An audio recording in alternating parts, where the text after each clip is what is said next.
निर्भय कियो काली, तांडव गति मुंडन पर, तांडव गति मांडव गति मुंडन पर, तांडव गति मुंडन पर, निरतत बनवारी, तांडव गति मुंडन पर, तांडव गति मुंडन पर, तांडव गति, तांडव गति, तांडव गति मुंडन पर। सूरदास प्रभु की वाणी, सूरदास जी की वाणी सामान्य नहीं है महाराज जी। एक और सुंदर बात, ये कालिया नाग नथन लीला जो है, इसके पीछे एक रहस्य और है जो श्री जयदेव गोस्वामी बताते हैं।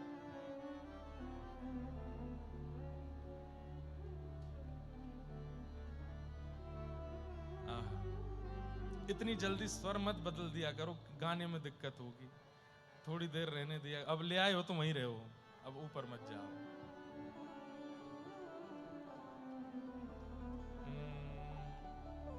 कालिय विषधार गंजन जनरंजन, जनरंजन।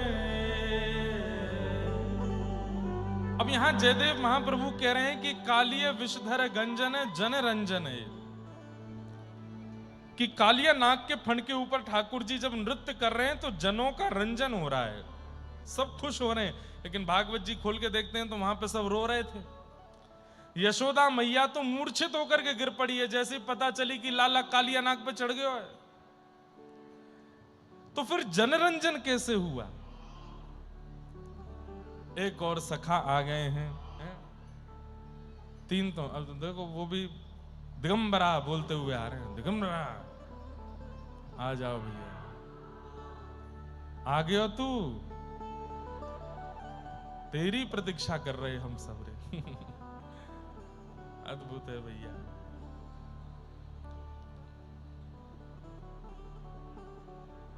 दत्त धाम में कभी कभी लगता है वैकुंठ उतर आता है क्या पृथ्वी पर। और ये सब महाराज जी के मन में चलते हैं भाव, हम लोग चाह करके भी नहीं सोच पाते। इतने उत्सव करते हैं ठाकुर जी के, फिर भी इतनी बढ़िया योजना नहीं बनती दिमाग में जितनी यहाँ महाराज जी की बन जाती है। तो मैं क्या निवेदन कर रहा था, थोड़ा सा विषयांतर हो रहा है, कृष्णदास जी का चरित्र चलना चाहिए, पर अब कालिया नाग शायद कह रहे होंगे कि मुझ पे भी कृपा करो। आज मैं गया था गोदावरी स्नान करने सुबह, तो मुझे लगा कि कोई नाग बैठा है क्या, तब से नाग ही नाग चल रहा है दिमाग में। पर है नहीं वहां पे, भगवत कृपा से तो ना ही मिले तो अच्छा है। इसलिए आज ही हमने कालिया नाग जो है निर्भय की और काली, ठाकुर जी के पद गवा करके नाग होंगे भी तो चले जाएंगे भैया, आना नहीं, स्नान करने जाएं तब। तो मैं क्या निवेदन कर रहा था, बात पे आते हैं। जयदेव महाप्रभु क्या कह रहे हैं, कालिया विषधर गंजन जन रंजन ए। जब भगवान कालिया नाग पर नृत्य कर रहे तो जन का रंजन हो रहा है, ऐसा नहीं है। भागवत जी के अनुसार तो वो सब दुखी हो गए थे, ब्रजवासी रोने लगे थे कि अरे लाला, या नाग के ऊपर तो उतर या नीचे, काय को नाच रहे हो, या के ऊपर खा जाएगा तो है। सब रो रहे थे, तो फिर जनरंजन कैसे हो सकता है। जयदेव महाप्रभु की इस बात में प्रसिद्धि है कि वो ठाकुर जी की उन लीलाओं को जानते हैं जिनको कोई नहीं जानता। तो बोले इसमें क्या लीला है? तब जयदेव महाप्रभु कह रहे हैं, 3 दिन पहले एक लीला घटी थी कालिया नाग मर्दन के 3 दिन पहले। बोले क्या? पिय को नाच से खावत प्यारी, पिय को नाच से खावत प्यारी। श्री प्रिया जी, किशोरी जी ठाकुर जी को नृत्य करना सिखा रही थी 3 दिन पहले। कैसे हाथ करने चाहिए, कैसे चरण करने चाहिए, कैसे मुख की आकृति बनानी चाहिए, कैसे नेत्रों की भंगिमा होनी चाहिए, सब ठाकुर जी को सिखा रही थी। सिखा दिया, सुबह से शाम तक सिखाया। शाम को किशोरी जी बोली अब सीख लिया, अब मैं बैठ करके देखूंगी, आप नृत्य करके दिखाओ। तो ठाकुर जी बोले 2 दिन रुक जाओ। बोले क्यों?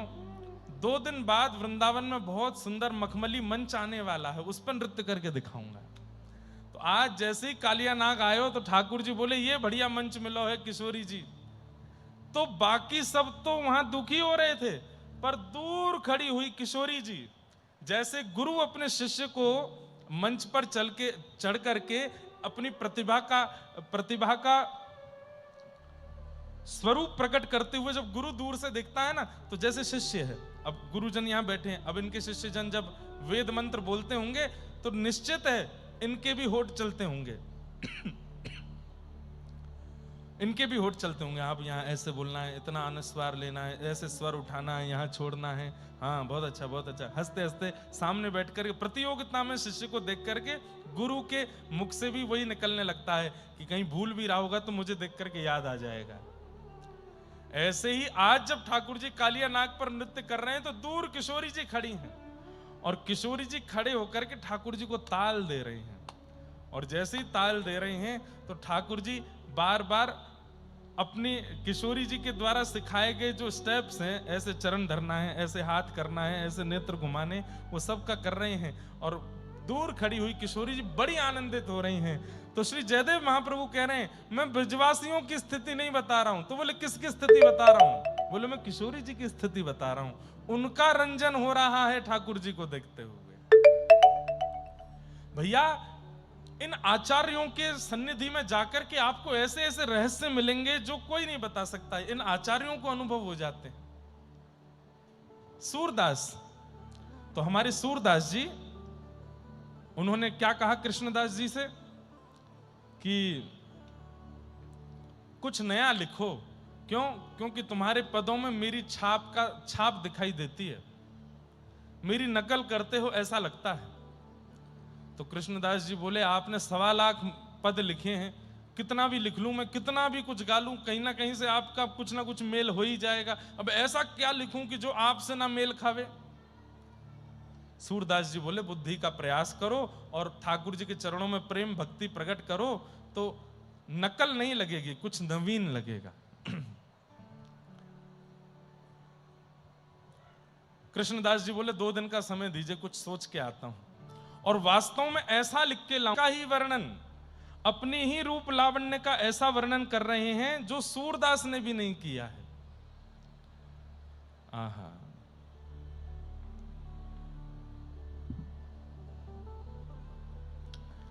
आवत बने कान गोप, आवत बने कान गोप, बालकन संग चेचुकी खुर रेणु चुरित अलकावली,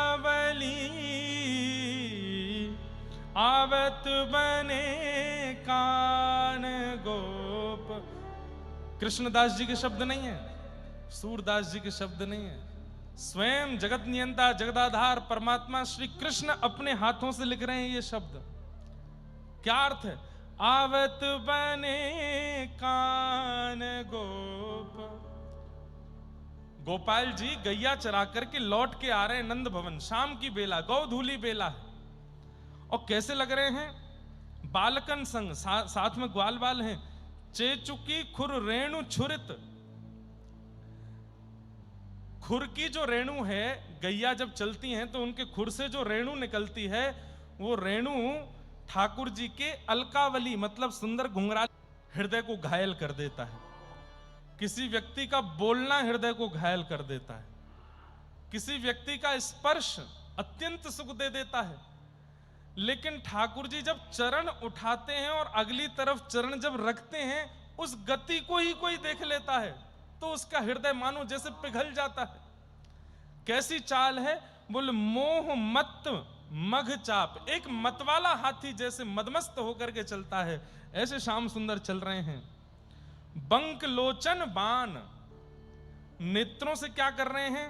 बोले अपनी बौं रूपी धनुष पर अपने नेत्र रूपी बाण को धरते हैं और खींच करके जैसे ही तिरछे करते हैं तो मानो जो सामने आता है उसके हृदय में जाकर के वो नेत्र रूपी बाण ऐसे लगता है घायल होके गिर जाता है वो। अब ये एक चिंतन का विषय है, ये चिंतन करने वाली बात है। स्वयं श्री कृष्ण अपने नेत्रों का वर्णन कर रहे हैं, बंक लोचन बाण। एक तो सबसे बड़ी बात कि ठाकुर जी के नेत्र जो हैं, वृंदावन श्री कृष्ण चंद्र जो हैं, इनके पूरे नेत्र नहीं खुलते, पूरे नेत्र नहीं खोलते ठाकुर जी, आधे नेत्र खोलते हैं। ये नेत्रों की जो पुतली है बीच की काली काली, ये आधी ऊपर की पलक में ढकी रहती है, आधे ही दिखते हैं। मतलब जैसे कोई मदमस्त, कोई कहने में थोड़ी अटपटी बात लगती है, लेकिन कोई ऐसे पदार्थ को खाकर के व्यक्ति थोड़ा नशे में मस्त हो जाता है, उसके नेत्र जैसे चढ़ जाते हैं, ऐसे ठाकुर जी के नेत्र 24 घंटा रहते हैं। यहां देखो, यहां देखो, यहां देखो, ये छवि मैं कह रहा हूं ना, सूरदास जी की वाणी नहीं है, कृष्णदास जी की वाणी नहीं है, स्वयं ठाकुर जी की वाणी है। हमने तुकाराम जी के पद सुने हैं, ज्ञानेश्वर माउली के पद सुने हैं, जनाबाई के पद सुने हैं, पर विठोबा खुद अपना पद लिख रहे हैं।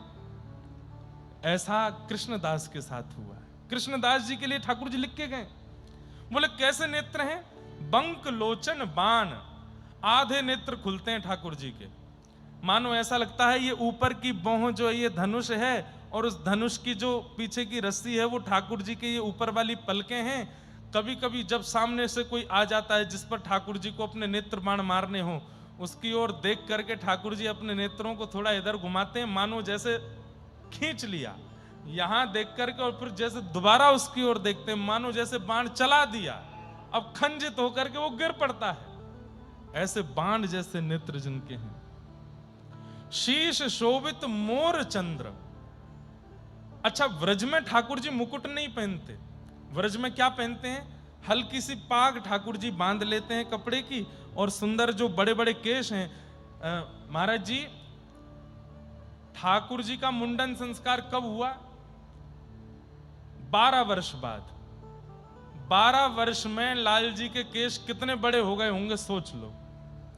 12 वर्ष कोई बालक अगर अपना मुंडन नहीं करे जन्म से, एक तो जन्म के बाल कैसे होते हैं, घुंघराले, और वो घुंघराले केश बड़े होते होते होते होते कई बालक देखे हैं 2-2 3-3 साल उनके मुंडन नहीं होते, ऐसे ऐसे घुंघराले केश हो जाते, इतने सुंदर लगते हैं। ठाकुर जी के 12 वर्ष तक मुंडन नहीं हुआ। जब मथुरा में कंस वध किया, उसके बाद जब सांदीपनि विद्यालय पढ़ने के लिए गए, तब ठाकुर जी ने मुंडन कराया अपना, और चौड़ी चोटी रखी। तो इतने लंबे केश हैं कि ठाकुर जी की जो कद है, जो हाइट है, उससे बड़े तो बाल हैं ठाकुर जी के, ऐसे केश हैं।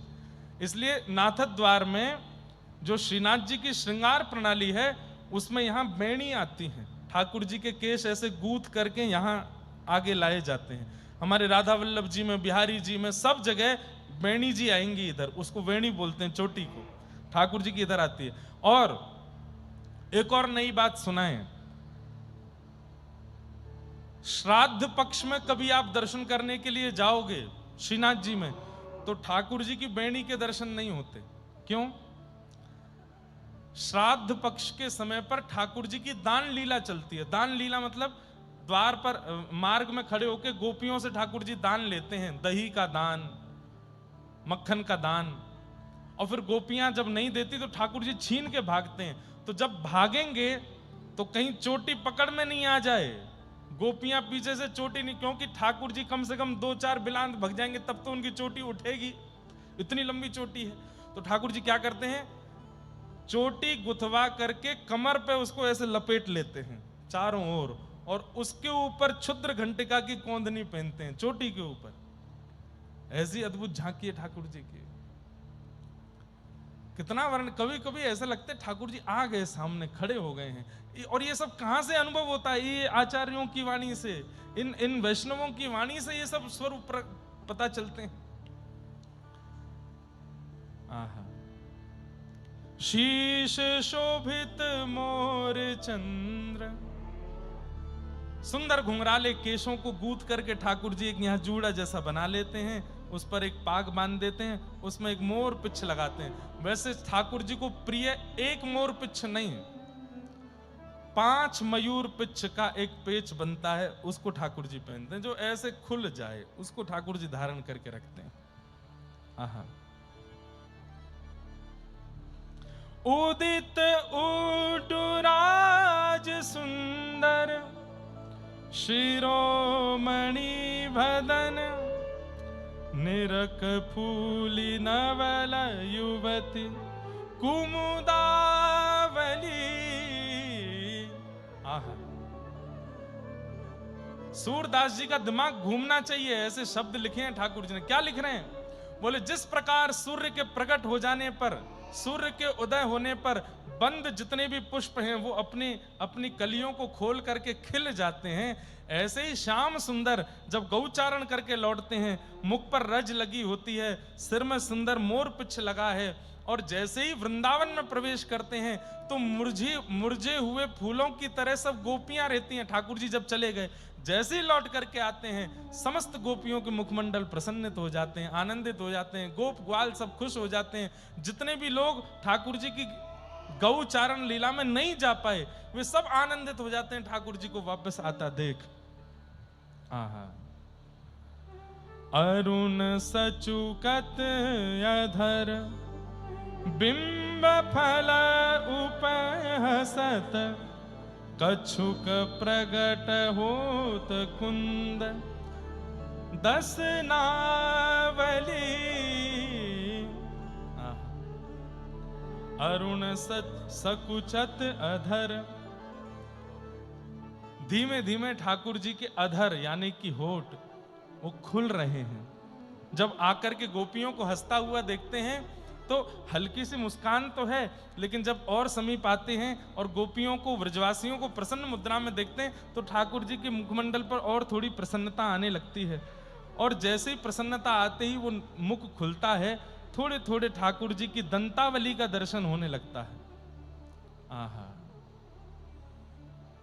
स्वर्ण कुंडल तिलक भाल, बेसरी निकसनाल, कंठ कौस्तुभ मणि, सुभग त्रिवलाबली। कानों में सुंदर स्वर्ण के कुंडल पहने हुए हैं, माथे पर सुंदर तिलक धारण किया है ठाकुर जी ने, नाक में बेसर पहनी है, नक बेसर पहनी है, कंठ कौस्तुभ मणि धारण करी हुई है, और त्रिभुलावली, त्रिभुलावली मतलब 3 अंग से जो टेढ़े हैं, ऐसे त्रिभुलावली, चरण टेढ़े, कमर टेढ़े और गर्दन भी टेढ़ी, और ऐसे करते हुए ठाकुर जी जब चलते हैं त्रिभंग लली बनकर के, आहा कितने सुंदर लगते हैं। आहा। कर मुरली का अखिल मोहित, गोपिका जन मनसी, गंधित प्रेमावली। अपने अधर पर जब मुरली को धारण करते हैं, गोपिकाओं के जनमन का जब हरण कर लेते हैं ठाकुर जी, कटि क्षुद्र घंटिका कनक हीरा मई, नाभि अंबुज वलित भृंग रोमावली। और अंत में क्या लिख रहे हैं? पीत के सई पाट धार, धार सुंदर अंग अंग, बजत नूपुर गीत भरत शब्दावली। केसर जैसे रंग की सुंदर पीली एक पटका पहना हुआ है, और जब चल रहे हैं तो पैर के नूपुरों से जो छम छम छम झम झम झम जो शब्द प्रकट होना चाहिए वो छम छम नहीं हो रहा है। तो बोले क्या हो रहा है? बोले गीत भरत शब्दावली, मानो जैसे कोई खूब सुंदर स्वर में, तीखे स्वर में कोई गा रहा हो। ठाकुर जी के नूपुर ऐसे लगते हैं जैसे मानो समाज में बैठ करके खूब सारे लोग गा रहे हों। कृष्ण दास बलि गिरधर ऊपर, कृष्ण दास बलि गिरधर, लाल के चरण ऊपर, नख चंद्रिका हरत तिमिरावली। कृष्णदास बलि गिरधर, ऐसे सुंदर गिरधर की कृष्णदास बलियां ले रहे हैं, और जिनके नखचंद्र, जिनके पैरों के नख कैसे हैं, नाखून कैसे हैं, बोले उनको देखने से हृदय में जितना तिमिर है, जितने विषाद हैं, जितनी पीड़ा है, सब दूर हो रही हैं। ऐसे श्री कृष्ण का मधुर रूप का वर्णन यहां हो रहा है। आबत बन कान गोप, बालकन संग धेनु चरात। सुंदर पद रचना करके रात्रि में बैठ करके ठाकुर जी लिख करके सारे पद और वहां से चले गए। सुबह सुबह जब उठे कृष्णदास जी और जैसे ही अपनी उस किताब को खोला, रोज बैठते थे आज क्या लिखूं, कुछ तो लिखूं सूरदास जी को सुनाने के लिए, लेकिन कोई शब्द ऐसा सुनाई नहीं देता।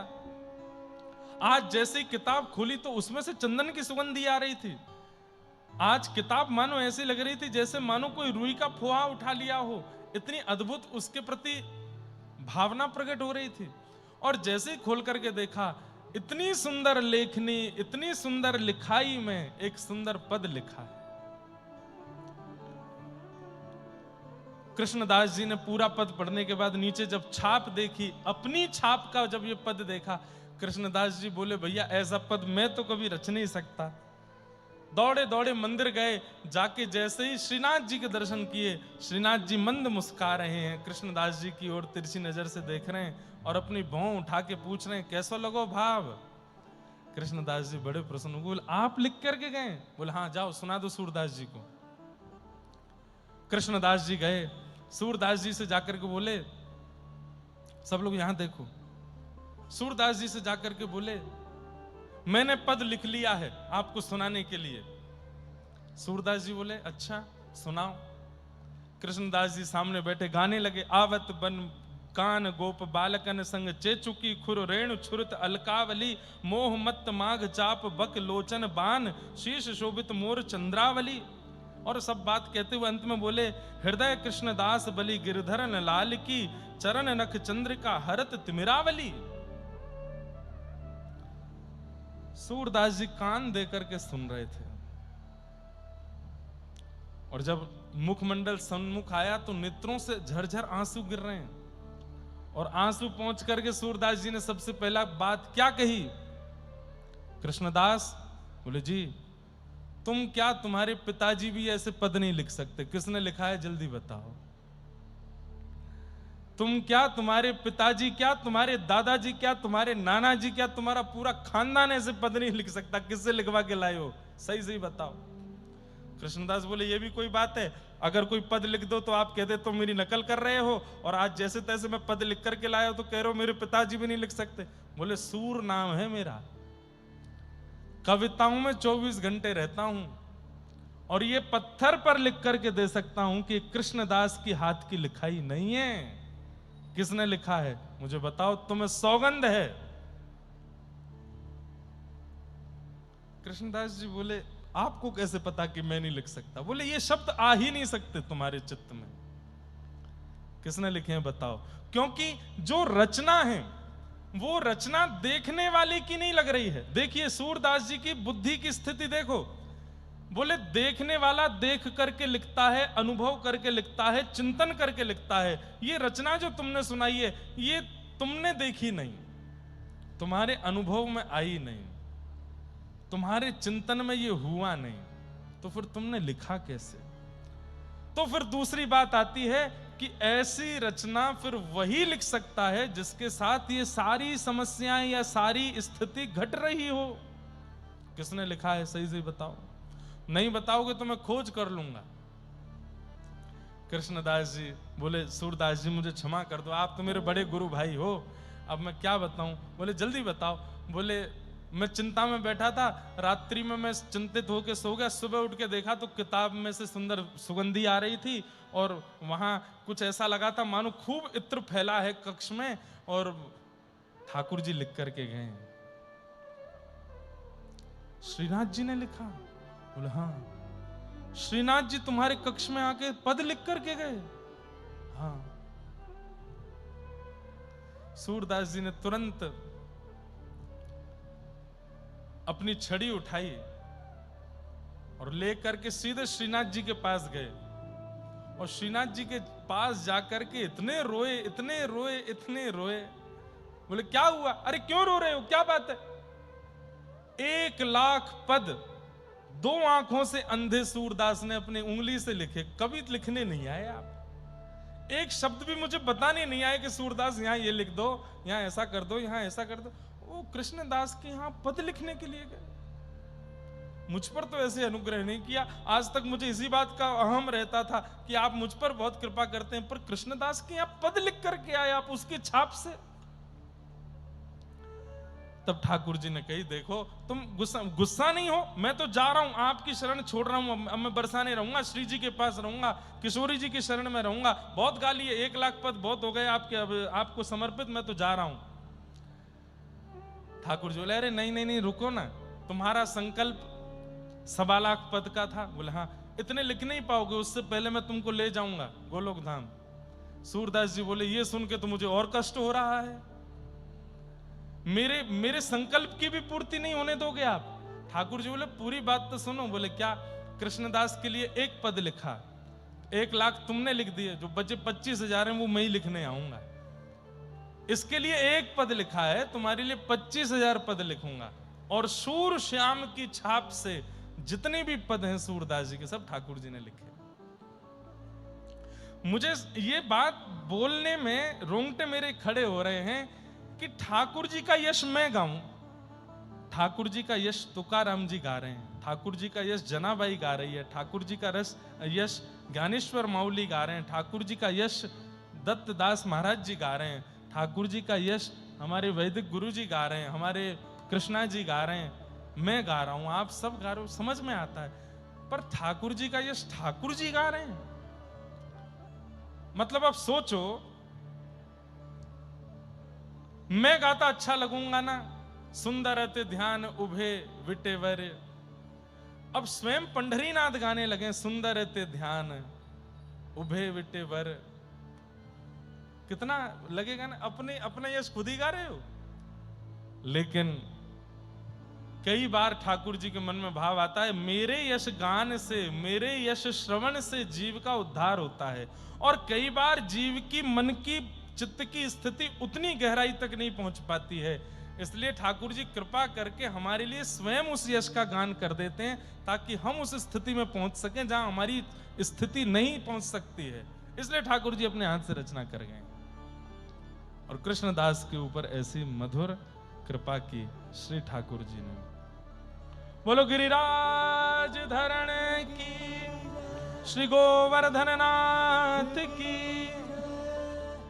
ऐसे कृष्णदास जी के ऊपर ठाकुर जी ने अनुग्रह करके सुंदर पद की रचना की, और पद रचना करके उनको प्रदान की है। इस प्रकार कृष्णदास जी के सुंदर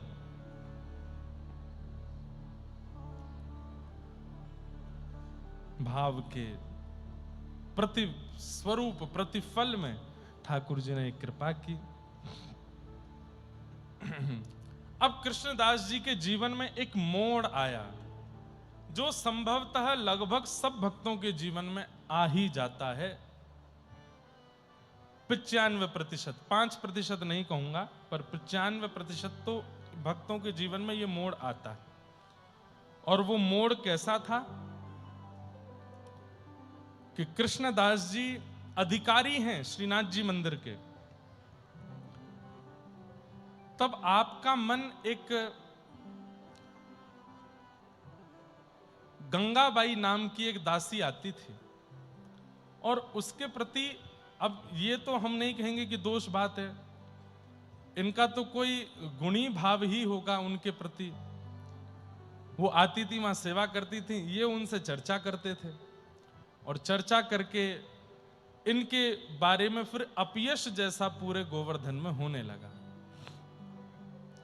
एक दिन किसी बात पर गोसाई श्री विठलनाथ जी ने इनको हल्की सी डांट लगा दी। मतलब वल्लभाचार्य जी के पुत्र गोसाई विठलनाथ जी, उन्होंने किसी बात से इनको थोड़ा सा डांट दिया।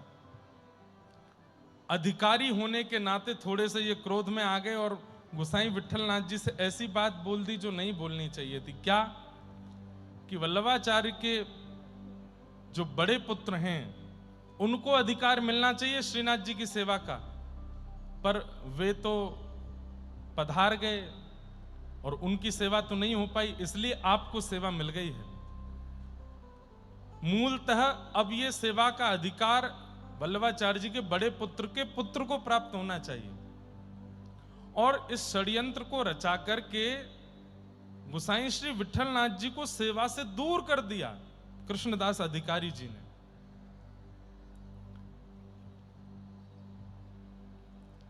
विषय थोड़ा समझने का है, अब पूरा पुष्टि मार्ग समझना पड़े तो ये बात पूरी समझ में आवे, लेकिन फिर भी आप धीमे धीमे भाव से समझना। गंगाबाई के नाम से कुछ गलत कह दिया था और जिससे कृष्णदास जी को पीड़ा हुई और उन्होंने मन में ठान लिया कि श्रीनाथ जी की सेवा से आपको दूर नहीं किया तो मैं भी कृष्णदास अधिकारी नहीं। और इन्होंने वल्लभाचार्य जी के प्रथम पुत्र उनके पत्नी से बात करके कि आपके पुत्र का अधिकार है श्रीनाथ जी की सेवा में, आप अपने अधिकार को क्यों नहीं मांगती हो। और इन्होंने भीड़ इकट्ठी करके और पूर्ण रूप से गोसाई श्री विठलनाथ जी को ठाकुर जी की सेवा से दूर कर दिया और वल्लभाचार्य जी के प्रथम पुत्र के पुत्र सेवा में रहने लगे। लेकिन इस बीच भी बहुत सुंदर कथा आती है। गोसाई श्री विठलनाथ जी का चरित्र जब सुनते हैं तब वहां पर विठलनाथ जी श्रीनाथ जी से दूर रहते थे, गिरिराज जी पे ही।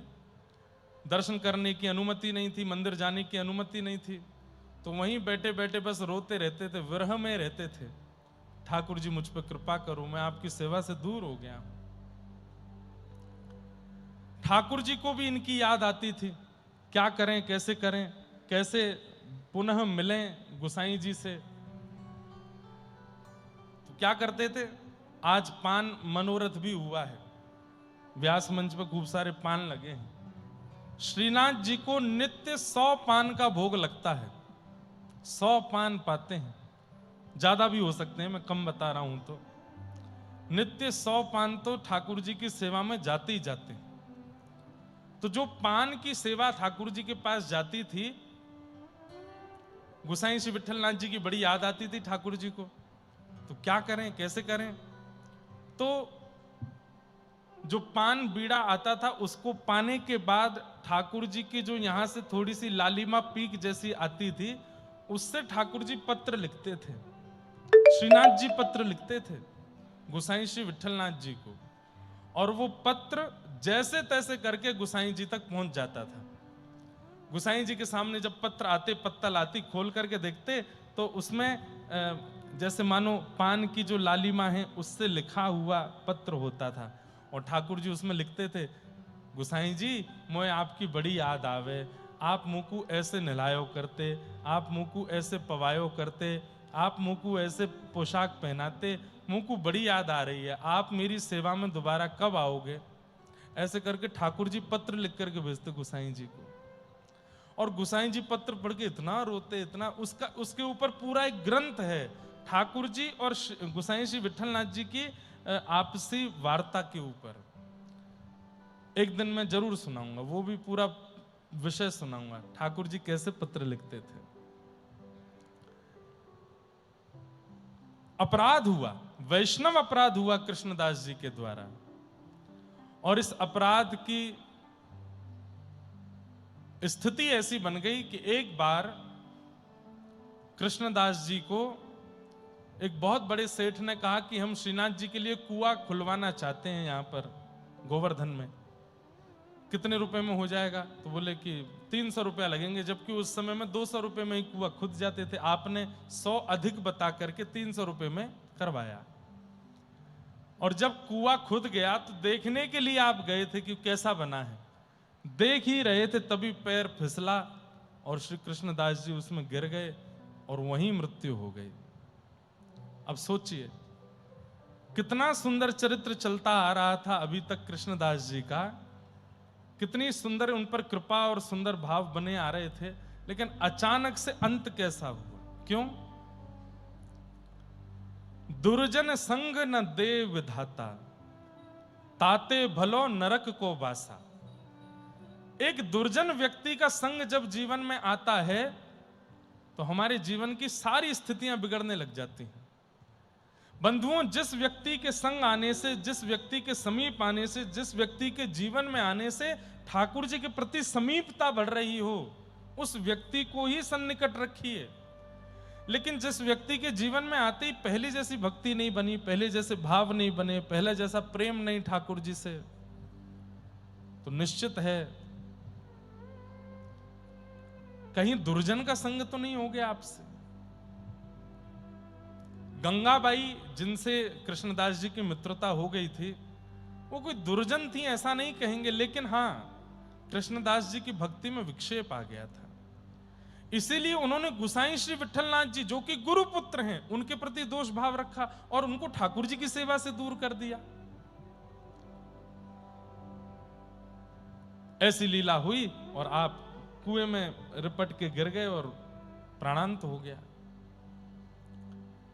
अब प्राणांत तो उनका कुएं में गिर के हुआ। सब गोवर्धन के लोग आपस में चर्चा करने लगे और चर्चा करते करते करते बात ये बन गई क्या कि कृष्णदास जी तो भूत बन गए हैं, क्योंकि उनकी अकाल मृत्यु हुई है।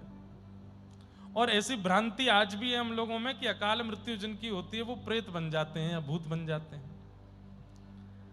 अब तो स्थिति हो गई कि 6:30 बजे के बाद गोवर्धन में कोई घूमता ही नहीं है।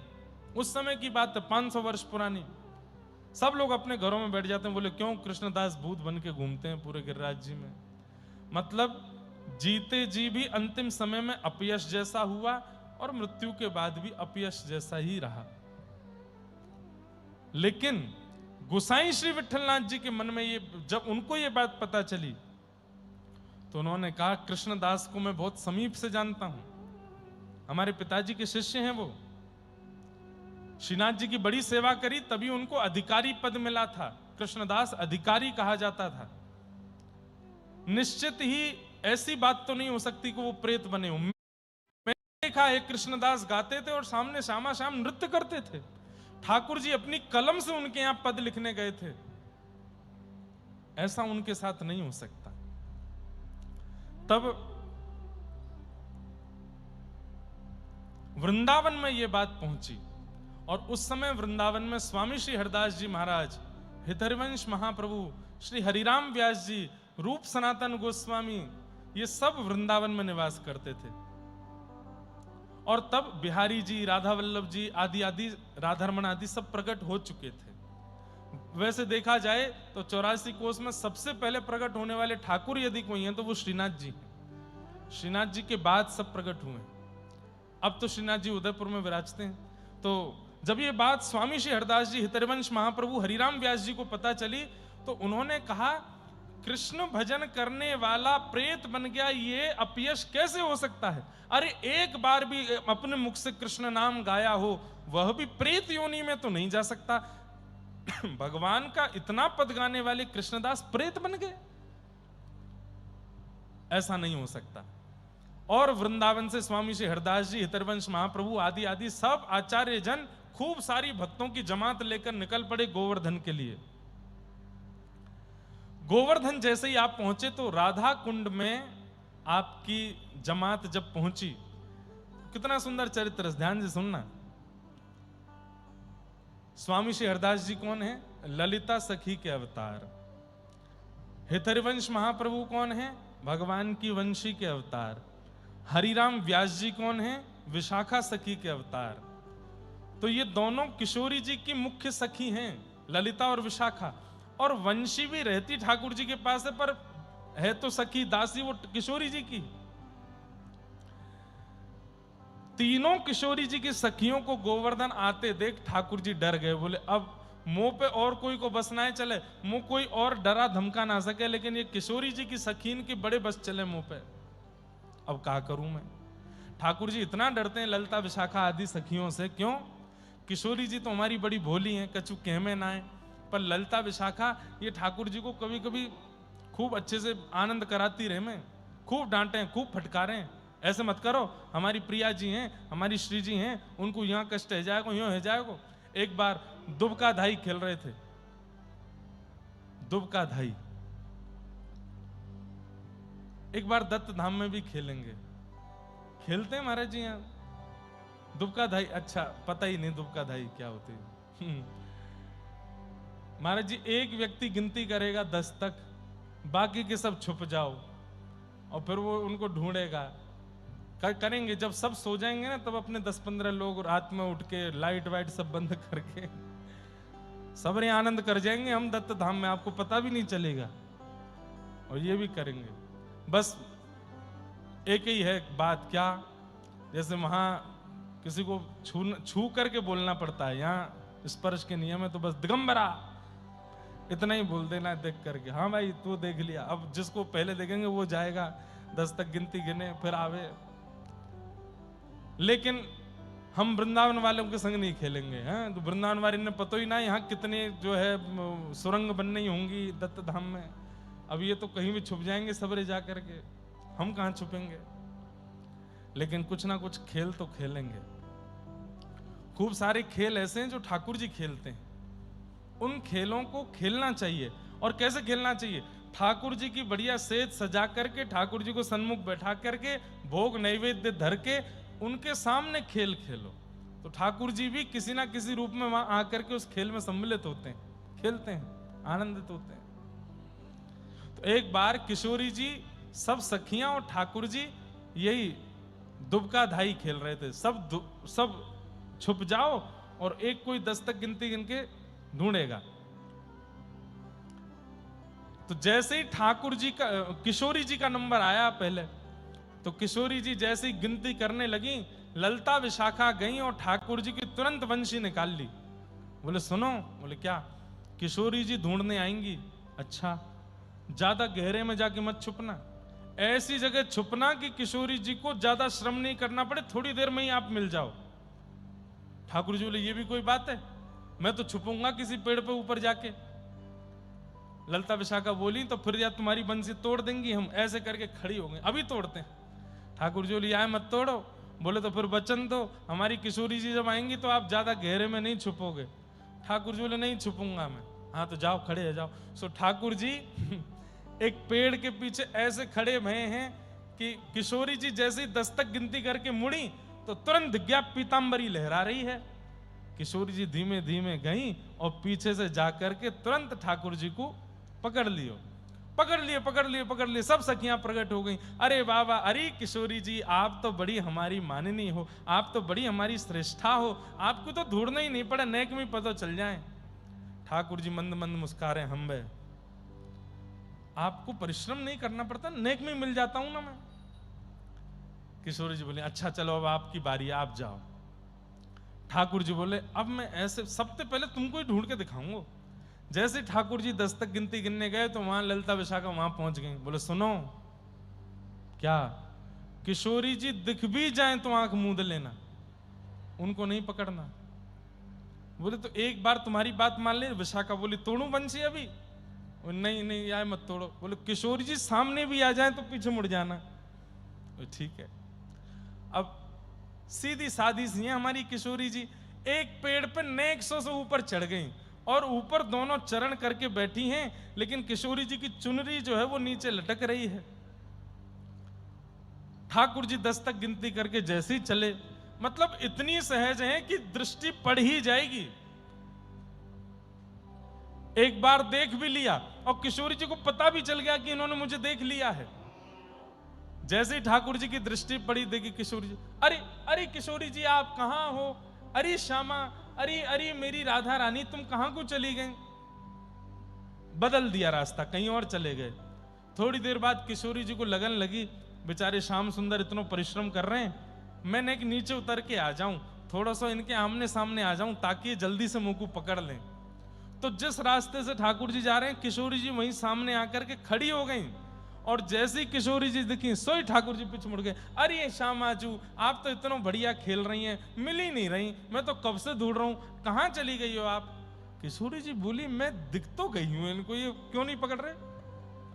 किशोरी जी थोड़े और पास वाले वृक्ष पे चली गई ताकि यहां से पकड़ लें। अब जैसे ठाकुर जी को पता चलो पीछे ही आ गई हैं, तो और दूर चले गए ठाकुर। अरे श्यामाजू, आप तो इतनी निपुण हैं खेल में, पता ना कहां चली गई हैं, अरे मिल ही नहीं रही हैं। अब तो मुकु यमराज को ही कहना पड़ेगा, अब तो ब्रह्मा से ही कहना पड़ेगा, महादेव से ही कहना पड़ेगा, ढूंढ के बताओ श्री जी कहां है। किशोरी जी कमर पे हाथ धर के सामने आके खड़ी हो गई, बिल्कुल स्पष्ट खड़ी हो गई। और तब भी ठाकुर जी देख के, अरे श्यामाजू तुम कहां हो, मुझको दिख ही नहीं रही हो। किशोरी जी ने पकड़ करके दोनों हाथ पकड़े और पकड़ करके अपने ऊपर रख के बोली, ये खड़ी मैं दिख ना रही तुमको? अरे श्यामाजू, आप यहीं ठाड़ी, मैं तो ढूंढते ढूंढते परेशान है गयो।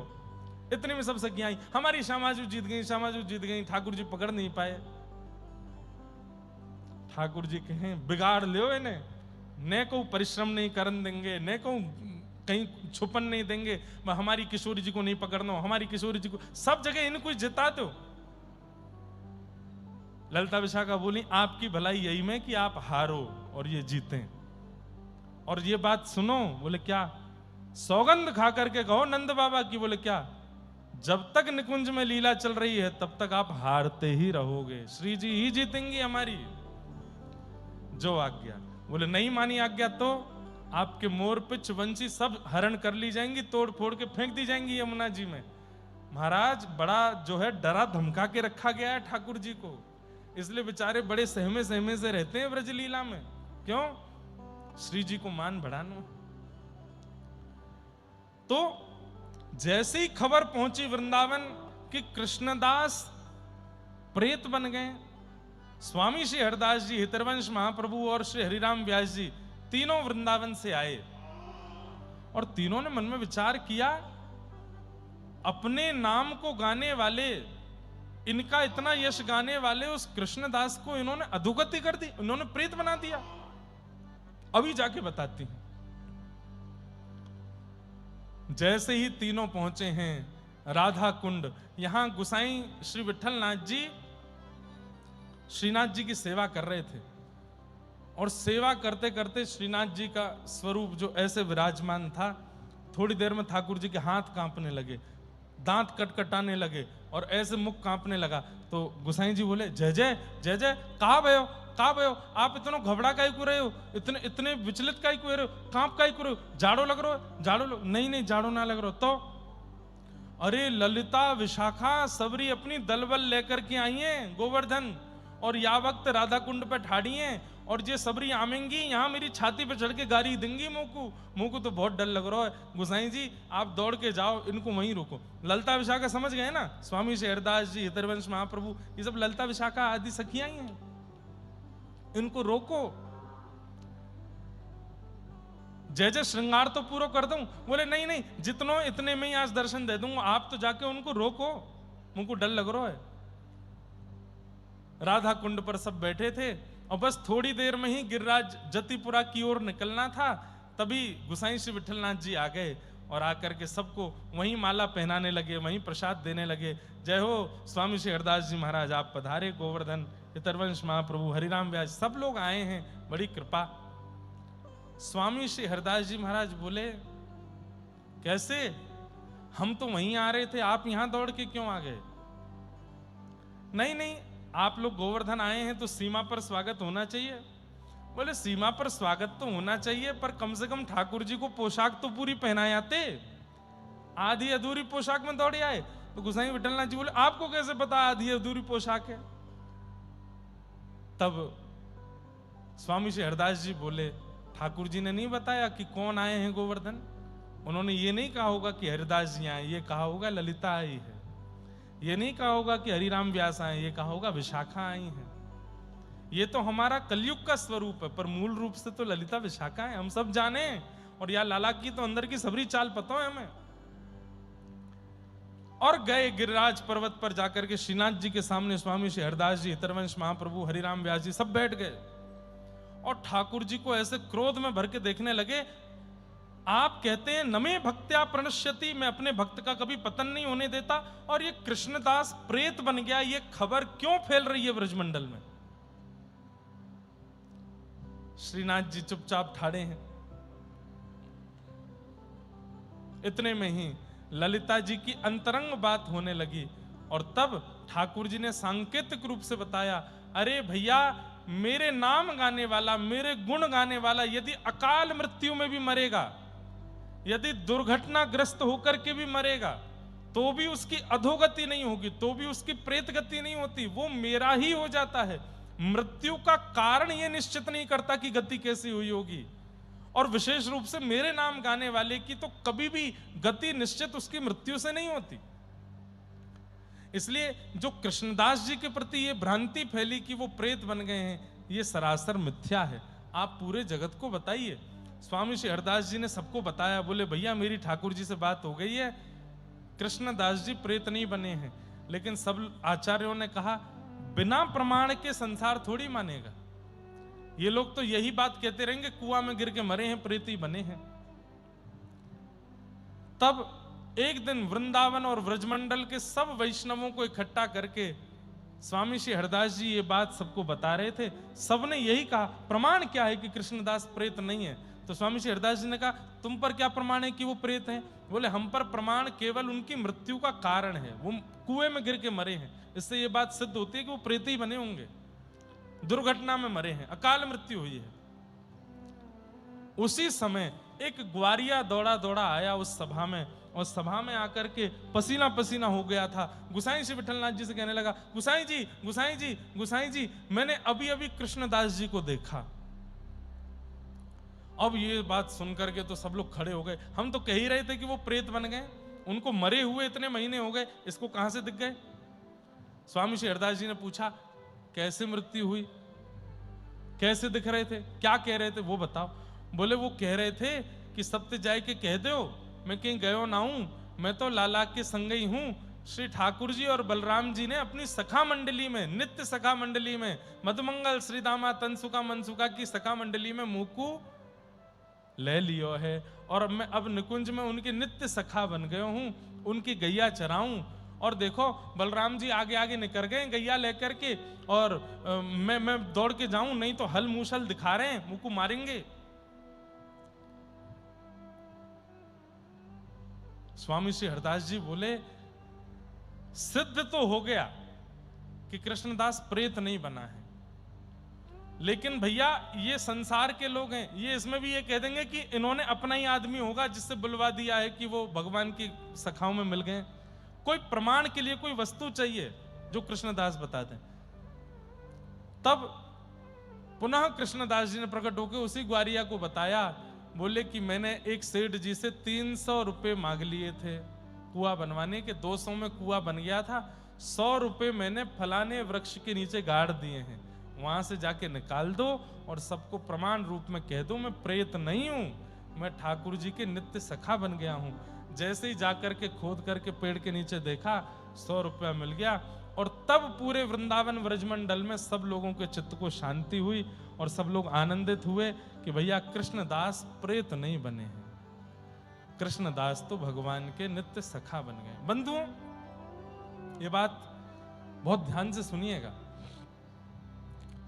भगवत स्मरण करने वाले, भगवान नाम गाने वाले, भगवत भजन करने वाले, उनकी मृत्यु चाहे जैसे हो जाए, मृत्यु का कारण भीष्म पितामह तो बाणों की सैया पर पड़े थे, इसका मतलब वो तो बहुत तगड़े प्रेत बने होंगे? नहीं।